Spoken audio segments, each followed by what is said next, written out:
안녕하십니까. 일반보험의 정석 석환입니다. 일반보험 관련 질문이 참 많습니다. 오늘은 그 질문에 대한 5번째 Q&A 시간을 가져보도록 하겠습니다. 먼저 첫 번째 질문입니다. 건물주가 가입하는 화재보험이고 1층에 일용품 등 판매시설이 있고 2, 3층은 주택으로 사용하는 건물입니다. 해당 건물에 대해 설계를 어떻게 해야 하고 요율은 어떻게 적용하면 될까요? 라는 질문입니다. 질문의 답변에 들어가기에 앞서서 주상복합 건물에 관한 특례를 한번 우리가 배우고 가야 되는 부분들입니다. 내용을 한번 보면 주상복합 건물은 방화구역 여부에 관계없이 화재보험에 있어서 방화구역은 굉장히 중요합니다. 방화구역이 되어 있다, 층간. 되어 있으면 그 건물에서 가장 높은 요율을 적용하는 게 아니고 각각의 요율을 적용할 수 있다는 부분들입니다. 구역이 되어 있지 않으면 가장 높은 요율을 적용해라는 부분들이죠.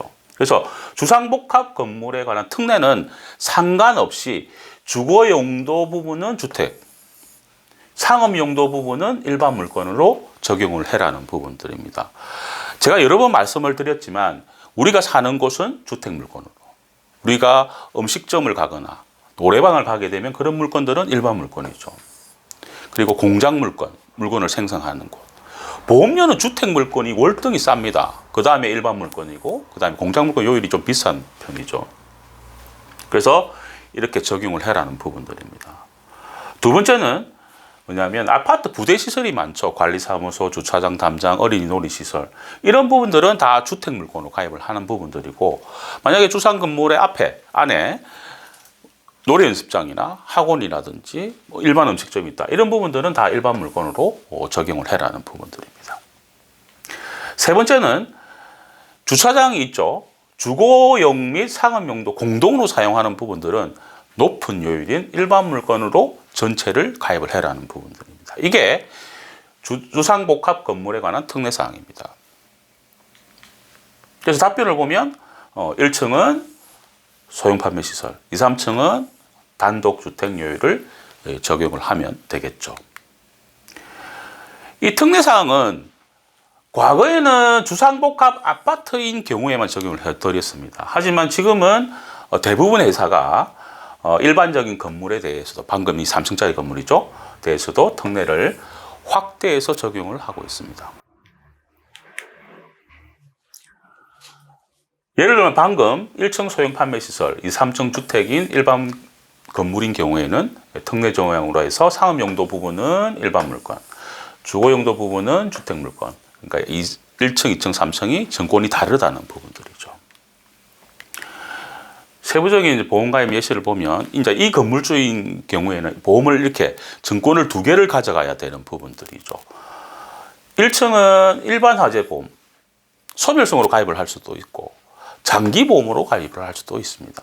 2층도 마찬가지죠. 주택화재로 소멸성으로 가져갈 수가 있고 장기로도 가져갈 수가 있더라. 그래서 꼭 증권은 이번 건물주인 경우에는 2건의 증권이 필요하더라는 부분들입니다. 근데 제가 한 번씩 증권을 보면 4층짜리 건물인데 4층에 건물주인이 살고 계시는 경우가 있죠. 이런 경우를 전체를 일반으로 가입을 하시는 분도 계십니다.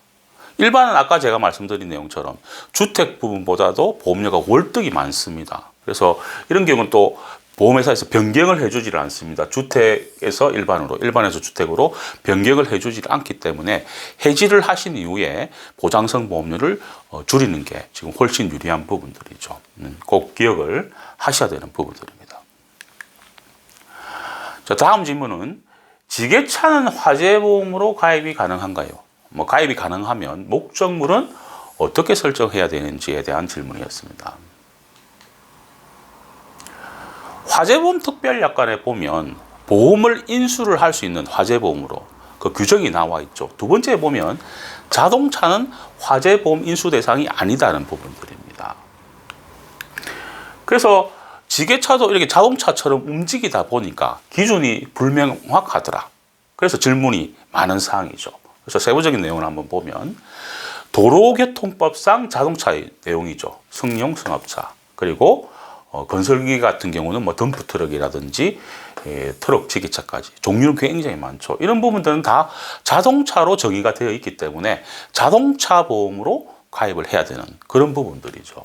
그래서 지게차는 도로교통법, 자동차 관리법, 자동차 손해배상 보장법에서도 지게차는 자동차로 보고 있지 않더라. 그래서 화재보험 가입 대상이더라는 부분들입니다. 그래서 화재보험 가입 대상인데 그러면 목적물은 어떻게 해야 되는지. 지게차의 경우에는 작업 운송기계입니다. 그래서 설치 기계로 보험 목적물로 가입하면 되는 부분들입니다. 화재보험의 목적물이 굉장히 많죠. 건물, 직기비법, 시설 이런 부분들이 다 목적물이죠. 그래서 지게차는 설치 기계로 목적물을 확정하셔가지고 가입을 하시면 되는 부분들입니다. 오늘은 일반보험 관련 5번째 Q&A 시간을 가졌습니다. 다음 시간에도 계속해서 일반보험 관련 Q&A 시간을 갖도록 하겠습니다. 일반보험 무엇이든 물어보십시오. 상단의 카카오 채널에서 일반보험의 정석을 검색하시거나 연락 주시면 성심성의껏 도와드리겠습니다. 항상 좋은 정보를 전해드리는 일반보험의 정석이 되겠습니다. 정보가 좋았으면 구독하시고 좋아요, 알림 부탁드립니다. 일반보험의 정석 석환익이었습니다.